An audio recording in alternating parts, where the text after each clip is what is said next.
సొంత గడ్డపై మరోసారి Mumbai Indians team విజృంభించింది.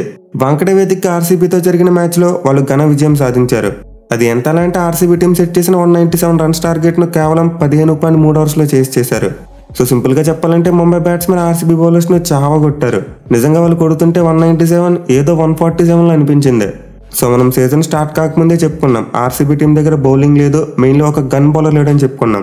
2-3 bowlers runs ఇచ్చినప్పటికీ ఒక గన్ బౌలర్ ఉంటే అతను వచ్చి రన్స్ని కంటైన్ చేసి మళ్ళీ కంబ్యాక్ చేయిస్తాడు. బట్ ఆర్సీబీ టీంలో ఉన్న బౌలర్స్ ఒకరితో ఒకరు పోటీ పడి మరీ రన్స్ ఇస్తున్నారు. బట్ ఎనివే ముంబై ఇండియన్స్ గెలుపులో వాళ్ళ బ్యాట్స్మెన్ కంటే బుమ్రాకే ఎక్కువ క్రెడిట్ ఇవ్వాలి. ఎందుకంటే ఒక బెల్టర్ ఆఫ్ ది పిచ్ మీద అతను మరోసారి అద్భుతమైన బౌలింగ్ చేశాడు. అసలు బుమ్రా లాంటి కన్సిస్టెంట్ బౌలర్ని ఇప్పటివరకు నేనైతే చూడలేదు. ప్రతి మ్యాచ్లో కూడా పొదుపుగా బౌలింగ్ చేస్తూ వికెట్లు తీస్తున్నాడు. ఈ మ్యాచ్లో అయితే మొత్తం అన్లీష్ అయిపోయాడు. ఏకంగా 5 తీసి ఆర్సీబీ బ్యాట్స్మెన్ వణికించాడు. సో ఆర్సీబీ బౌలర్స్ లాగే ముంబై బౌలర్స్ కూడా చాలా మంది రన్స్కి వెళ్ళారు. బట్ డిఫరెన్స్ ఏంటంటే గన్ బౌలర్. బుమ్రా వచ్చిన ప్రతి టైం ఒక పొదుపైన ఓవర్ పడేది, at the same time wickets పడేవి. దీనివల్ల ఆర్సీబీ టీమ్ స్కోర్ 200 దాటలేదు. ఇన్ఫాక్ట్ ఒకవేళ దాటినా పెద్దగా ఉపయోగం ఉండదు. ప్రజెంట్ ఆర్సీబీ టీం దగ్గర ఉన్న బౌలింగ్ యూనిట్తో వాళ్ళు 200 కాదు 300 కొట్టినా డిపెండ్ చేసుకోవడం కష్టమే. ఎనివే మ్యాచ్ విషయానికి వస్తే Mumbai team all important toss గెలిచి ముందుగా ఫీల్డింగ్ తీసుకున్నారు. అండ్ అన్ని టీమ్స్లో చూసుకుంటే మార్పులు జరిగాయి. మనం అనుకున్నట్టే ముంబై టీం చావ్లాను పక్కన పెట్టి శ్రేయస్ గోపాల్ని తీసుకొచ్చింది. అండ్ ఈ మూవ్ వాళ్ళకి బాగా వర్కౌట్ అయింది. ఇక ఆర్సీబీ టీం చూసుకున్నా కూడా మనం చెప్పినట్టు ఆల్మోస్ట్ చాలా చేంజెస్ చేశారు. ఎస్పెషల్లీ విల్ జాక్స్ లాంటి ప్లేయర్ను ప్లేయింగ్ లెవెన్లోకి తీసుకున్నారు. అయితే ఆర్సీబీ టీంకు అస్సలు మంచి స్టార్ట్ రాలేదు. ఫస్ట్ ఓవర్లో అసలు ఎవరు ఎక్స్పెక్ట్ చేయని ఒక బౌలర్ వచ్చి బౌలింగ్ చేశాడు. సో ఈ విషయంలో అయితే నాకు హార్దిక్ పాండ్యా కెప్టెన్సీ చాలా బాగా నచ్చింది. ఎందుకంటే మొదటి ఓవర్లో నబీ వచ్చి బౌలింగ్ చేస్తారని చెప్పి ఎవ్వరు ఎక్స్పెక్ట్ చేయలేదు. ఎందుకంటే ఇద్దరు రైట్ హ్యాండ్ బ్యాట్స్మెన్ పవర్ ప్లేలో బ్యాటింగ్ చేయడానికి వచ్చారు. అలాంటి రైట్ హ్యాండ్ బ్యాట్స్మెన్కి అగైనెస్ట్గా ఒక రైట్ హ్యాండ్ ఆఫ్ స్పిన్నర్ అంటే చితక్కొట్టి పాడేస్తారు. బట్ హార్దిక్ పాండ్యా డేరింగ్గా ఆ మూవ్ చేశాడు. అండ్ నబీ ఫస్ట్ ఓవర్ చాలా అద్భుతంగా బౌలింగ్ చేశాడు. ఇన్ఫాక్ట్ ఆర్సీబీ ఓపెనర్స్ అటాక్ చేయడానికి ఆలోచించారు. సో వాళ్ళ గురించి తెలిసిందేగా ఇనిషియల్గా టైం తీసుకుంటారు. ఎస్పెషల్లీ స్పిన్ బౌలింగ్ అంటే ముందే జాగ్రత్తగా ఆడతారు. సో ఈ ఫస్ట్ ఓవర్లో పేస్ బౌలర్ బౌలింగ్ చేస్తుంటే పరిస్థితులు మేబీ డిఫరెంట్గా ఉండేవే. బట్ హార్దిక్ తెలివిగా నబీని తీసుకొచ్చి సర్ప్రైజ్ చేశాడు. దీంతో ఆర్సీబీ ఓపెనర్ సరిగ్గా రియాక్ట్ అవ్వలేదు. అండ్ దెన్ నెక్స్ట్ ఓవర్ చూసుకున్న కాజ్జే బాగా బౌలింగ్ చేశాడు. సో పరిస్థితి ఎలా మారిందంటే ఫస్ట్ ఓవర్స్లో ఆర్సీబీ టీంకి ఎక్కువ రన్స్ రాలేదు. మెయిన్లీ కోహ్లీ అప్పటికే చాలా స్ట్రగుల్ అవుతూ బ్యాటింగ్ చేశాడు. And guess what, Virat Kohli Bumrah బౌలింగ్ని గట్టిగా కొట్టడానికి ట్రై చేసి అతను వికెట్ని కోల్పోయాడు. సో ఇక్కడ కనుక ఫస్ట్ ఓవర్లో పేస్ బౌలర్ బౌలింగ్ చేసి ఫస్ట్ ఓవర్స్లో ఎక్కువ రన్స్ వచ్చి విరాట్ కోహ్లీ బుమ్రా బౌలింగ్ను గట్టిగా ఆడడానికి ట్రై చేసేవాడు కాదు. బట్ అప్పటికతను 8 బాల్స్ కన్జ్యూమ్ చేసి 3 పరుగులు మాత్రమే చేయడం వల్ల బుమ్రా మీద అటాక్ చేయవలసి వచ్చింది. And to be frank, Virat Kohli అయితే ఎక్కడ కూడా కంఫర్టబుల్గా కనిపించలేదు. అసలు ఒక్క బాల్ను కూడా మిడిల్ చేయలేకపోయాడు. సో బుమ్రా అయితే తన ఫస్ట్ ఓవర్లోనే ఆర్సీబీ మెయిన్ బ్యాట్స్మెన్ అవుట్ చేశాడు. అలాగే విల్ జాక్స్ కూడా వచ్చి 2 బౌండరీస్ కొట్టాడు. కానీ మళ్ళీ వేగంగా ఆడే క్రమంలోనే ఆకాష్ మధ్వాల్ బౌలింగ్లో అవుట్ అయిపోయాడు. సో ఆర్సీబీ టీం అయితే పవర్ ప్లేలో 2 వికెట్లు కోల్పోయి కేవలం 44 రన్స్ మాత్రమే చేశారు. అండ్ ఇదైతే పిచ్ మీద వాళ్ళకి one of the slow start అని చెప్పుకోవాలి. మెయిన్లీ స్లో స్టార్ట్ వాళ్ళ ఓవరాల్ స్కోర్ మీద ఎఫెక్ట్ చూపించింది. ఇక పవర్ ప్లే అయిపోయిన తర్వాత మిడిల్ ఓవర్స్లో చూసుకుంటే పటిడార్ మరియు డూప్లెసిస్ మధ్య చాలా పెద్ద పార్ట్నర్షిప్ వచ్చింది. వీళ్ళిద్దరు కలిసి 3వ వికెట్కు 82 పరుగుల పార్ట్నర్షిప్ నెలకొల్పారు. సో ప్యాప్ అయితే చాలా వరకు కెండ్లో తన వికెట్ని కాపాడుకుంటూ యాంకర్ ఇన్నింగ్స్ ఆడాడు. బట్ అదర్ రన్లో చూసుకుంటే రజత్ పటిడార్ ఈ మ్యాచ్లో మంచి ఫామ్లోకి వచ్చాడు. ఎస్పెషల్లీ స్పిన్ బౌలర్ని శ్రేయస్ గోపాల్ని అటాక్ చేశాడు. దీనివల్ల ఆర్సీబీ టీం మిడిల్ ఓవర్స్లో చాలా ఎక్కువ రన్స్ కొట్టింది. సో యాక్చువల్గా రజత్ పటిడార్ రోల్ ఇదే. అతను మిడిల్ ఓవర్స్లో స్పిన్నర్స్ని బాగా అటాక్ చేసి రన్స్ ఎక్కువ కొట్టాలి. అండ్ ఈ మ్యాచ్లో అతను అది చేయగలిగాడు. మెయిన్లీ 26 బాల్స్కి 50 రన్స్ కొట్టాడు. So Patidar back to the form రావడం ఆర్సీబీ టీంకి నిజంగా ఒక పెద్ద పాజిటివ్. అయితే మరోసారి గ్లెన్ మ్యాక్స్వెల్ బ్యాటింగ్ వచ్చి 5 స్టార్ తిని వెళ్ళిపోయాడు. సో మ్యాక్స్వెల్ అయితే ఈ సంవత్సరం చాలా వరస్ట్ ఫామ్లో ఉన్నాడు. ఐ థింక్ ఈ సీజన్లో 3సారి అనుకుంటే డక్అవుట్ అయ్యాడు.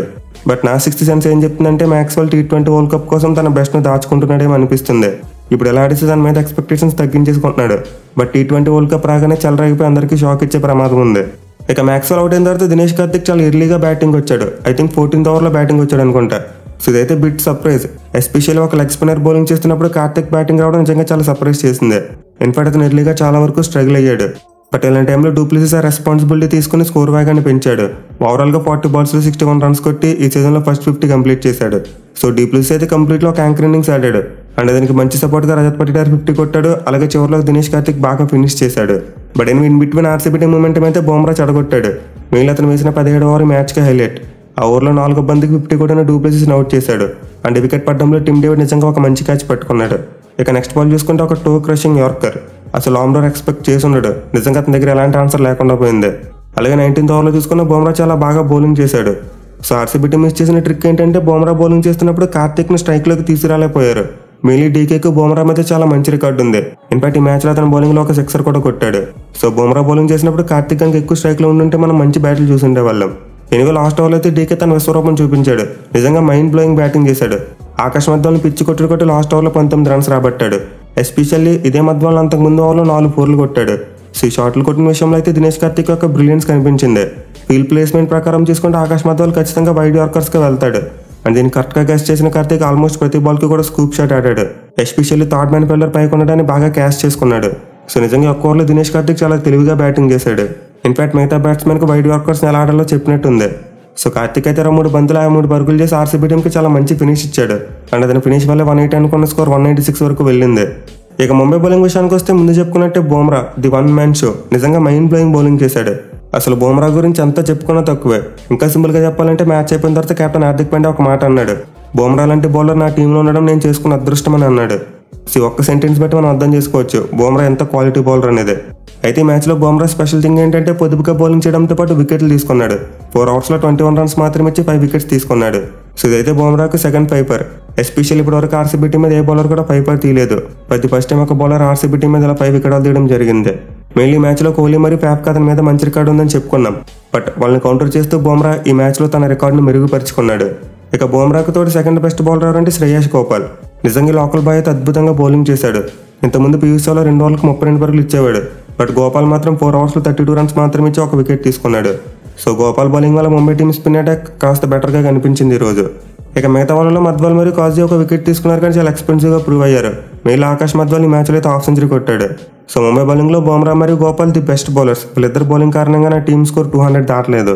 ఇక ముంబై టీం చేసింగ్ విషయానికి వస్తే మై వర్డ్ అసలు ఆర్సీబీ బౌలర్స్ ఊపిరి ఆడకుండా కొట్టారు. నిజంగా ఓపెనర్స్ దగ్గర నుండి మొదలు పెడితే వచ్చిన ప్రతి బ్యాట్స్మెన్ కూడా చిత్త కొట్టాడు. ఎస్పెషల్లీ సూర్యకుమార్ యాదవ్ అయితే వీడియో గేమ్ మోడ్లోకి వెళ్ళిపోయాడు. కేవలం 17 బాల్స్లోనే హాఫ్ సెంచరీ కొట్టాడు. సో ముంబై చేసింగ్ ఓపెనర్లు ఇద్దరు కూడా ఒక ఫ్లయింగ్ స్టార్ట్ ఇచ్చారు. పాపులో ఇషాన్ కిషన్ మరియు రోహిత్ కలిసి 72 రన్స్ చేసి గేమ్ను కిల్ చేసేశారు. మెయిన్లీ ఇషాన్ కిషన్ చూసుకుంటే పాకెట్ డైనమైట్ ఈ మ్యాచ్లో చాలా గట్టి కొట్టాడు. ఇన్ఫాక్ట్ అతని బ్యాటింగ్ వల్ల రోహిత్ శర్మ అదరంలో ఒక స్పెక్టేటర్లో మారిపోయాడు. ఇషాన్ కిషన్ అయితే ఓవరాల్గా 34 బాల్స్లో 69 రన్స్ కొట్టాడు. అండ్ రోహిత్ శర్మ చూసుకుంటే 24 బాల్స్లో 38 రన్స్ కొట్టాడు. సో ఎదురు చేసిన బెస్ట్ థింగ్ ఏంటంటే ఇనిషియల్గా టాప్లోకి కొంచెం రెస్పెక్ట్ ఇచ్చారు. అంటే బాల్ ఎక్కువగా స్వింగ్ అయినప్పుడు పెద్ద పెద్ద షాట్లు ఆడలేదు. బట్ ఎప్పుడైతే సిరాజ్ బౌలింగ్కి వచ్చాడో పండగ చేసుకోవడం మొదలు పెట్టారు. మెయిన్లీ ఇషాన్ కిషన్ సిరాజ్ ఎప్పుడెప్పుడు బౌలింగ్కి వస్తాడు ఎప్పుడెప్పుడు కొడదామన్నట్టు చూశాడు. సో రోహిత్ మరియు ఇషాన్ కలిసి ఫస్ట్ వికెట్కి 101 పరుగుల పార్ట్నర్షిప్ నెలకొల్పారు. And first time Rohit Sharma IPL హిస్టరీలో ఇలా 100+ పరుగుల పార్ట్నర్షిప్లో ఇన్వాల్వ్ అవ్వడం జరిగింది. మెయిన్లీ హిట్మెన్ సిరాజ్ బౌలింగ్లో ఫ్లిక్ షాట్ ద్వారా ఒక 6 కొట్టాడు. అదైతే అతని బ్యాటింగ్కి హైలైట్. ఇక ఓపెనర్ అసాల్ట్ తర్వాత స్కై వచ్చి మొత్తం విధ్వంసం చేశాడు. కోతికి కొబ్బరి చెప్పు దొరికినట్టు స్కైకి ఆర్సీబీ బౌలర్స్ దొరికారు. అండ్ ఊరుకుంటాడా ప్రతి బౌలర్కి కూడా చొక్కలు చూపించాడు. సో స్కై అయితే నిజంగా మరోసారి తను ఎందుకు old number T20 batsmen prove చేశాడు. ఎస్పెషల్లీ తన ట్రేడ్ మార్క్ 360 స్టైల్లో కొన్ని అదిరిపోయే షాట్స్ కొట్టాడు. సో సూర్య ఇన్నింగ్స్ కారణంగా అయితే 19 ఓవర్ వరకు వెళ్తుంది అనుకున్న చేసింగ్ 16 ఓవర్లోనే అయిపోయింది. ఇన్ఫాక్ట్ ఈ మ్యాచ్లో హార్దిక్ పాండ్యా కూడా కుంగ్ఫూ పాండ్యాలా బ్యాటింగ్ చేశాడు. 6 బాల్స్లోనే 3 సిక్సర్స్తో 21 రన్స్ కొట్టాడు. సో ఎగ్జాక్ట్లీ హార్దిక్ పాండ్యా నుండి ప్రతి ఐసీటీ ఫ్యాన్ కోరుకునేది ఇదే. అతను అగ్రెసివ్గా బ్యాటింగ్ చేయాలి, గేమ్స్ని ఫినిష్ చేయాలి. ఇక లాస్ట్లో తిలక్ వర్మ కూడా నేను ఉన్నా అంటూ 3 4లు కొట్టాడు. సో లిటరల్లీ ప్రతి ముంబై బ్యాట్స్మెన్ కూడా 150+ స్ట్రైక్ రేట్తో బ్యాటింగ్ చేశారు. అండ్ ఆర్సీబీ బౌలింగ్ విషయానికి వస్తే లిటరల్లీ ప్రతి బౌలర్ కూడా 10 కంటే ఎక్కువ ఎకానమీతో బౌలింగ్ చేశారు. మెయిన్లీ సిరాజ్ అయితే సెల్ఫ్ డిస్ట్రక్షన్ మోడ్లోకి వెళ్ళిపోయినట్టు కనిపిస్తుంది.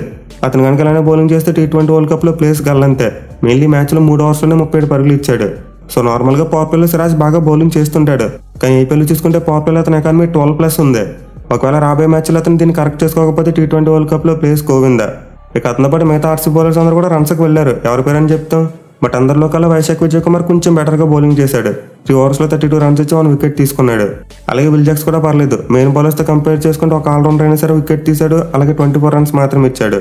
సో లిటరల్ ఆర్సీబీ టీం టార్గెట్ని డిపెండ్ చేసుకున్నప్పుడు వాళ్ళు జరిగిన ఒకే best thing Reece Topley catch. Rohit Sharma కొట్టిన స్వీప్ షాట్ని షార్ట్ పాయింట్ లెగ్లో డైవ్ చేస్తే ఒక మైండ్ బ్లోయింగ్ క్యాచ్ పెట్టాడు. అండ్ ఒక క్యాచ్ తప్పితే ఆర్సీబీ టోటల్ డిపెండ్ చేసుకుంటున్నప్పుడు ఇంకా చెప్పుకోవడానికి ఏమీ లేదు. Anyway end of the day చూసుకుంటే ఆర్సీబీ టీం వరుసగా 4వ మ్యాచ్లో ఘోరంగా ఓడిపోయారు. At the same time Mumbai team ఈ మ్యాచ్లో ఒక బిగ్ విక్టరీ కొట్టి నెట్ రన్ రేట్ని బాగా ఇంప్రూవ్ చేసుకున్నారు. ప్రజెంట్ వాళ్ళు పాయింట్స్ టేబుల్లో 4 పాయింట్లతో 7వ స్థానానికి దూసుకెళ్లారు. మెయిన్ ఇప్పుడు వాళ్ళ నెట్ రన్ రేట్ చాలా వరకు 0కి దగ్గరలోకి వచ్చింది. -2 to 0లోకి వస్తుంది. అదే ఆర్సీబీ టీం చూసుకుంటే పాతాళానికి పడిపోయారు. 5 మ్యాచ్లు ఓడిపోయారు. At the same time net run rate కూడా చాలా కిందకి పడిపోయింది. సో ఇప్పుడు ఆర్సీబీ టీం ప్లేఆఫ్స్కి వెళ్ళాలంటే ఏదైనా మిరాకిల్ చేస్తే తప్ప వెళ్ళలేరు. ఇక మ్యాచ్ తర్వాత క్యాప్స్ విషయానికి వస్తే ఆరెంజ్ క్యాప్ విరాట్ కోహ్లీ దగ్గర ఉంది. అతను 6 మ్యాచ్లో 319 పరుగులు చేసి ఆరెంజ్ క్యాప్ను హోల్డ్ చేసుకుంటున్నాడు. బట్ పర్పుల్ క్యాప్ విషయానికి వస్తే మాత్రం చేంజ్ అయ్యింది. యజ్వేందర్ చాహల్ దగ్గర నుండి బుమ్రా పర్పుల్ క్యాప్ను తీసుకున్నాడు. ఈ మ్యాచ్లో 5 వికెట్ హాల్ ద్వారా మొత్తం 10 వికెట్ల టాలీతో టాప్లోకి వెళ్ళిపోయాడు. అయితే చాహల్ కూడా 10 వికెట్లే తీశాడు. బట్ చాహల్తో కంపేర్ చేసుకుంటే బుమ్రాకు బెస్ట్ ఎకానమీ ఉంది. దీంతో అతనికి క్యాప్ ఇచ్చారు.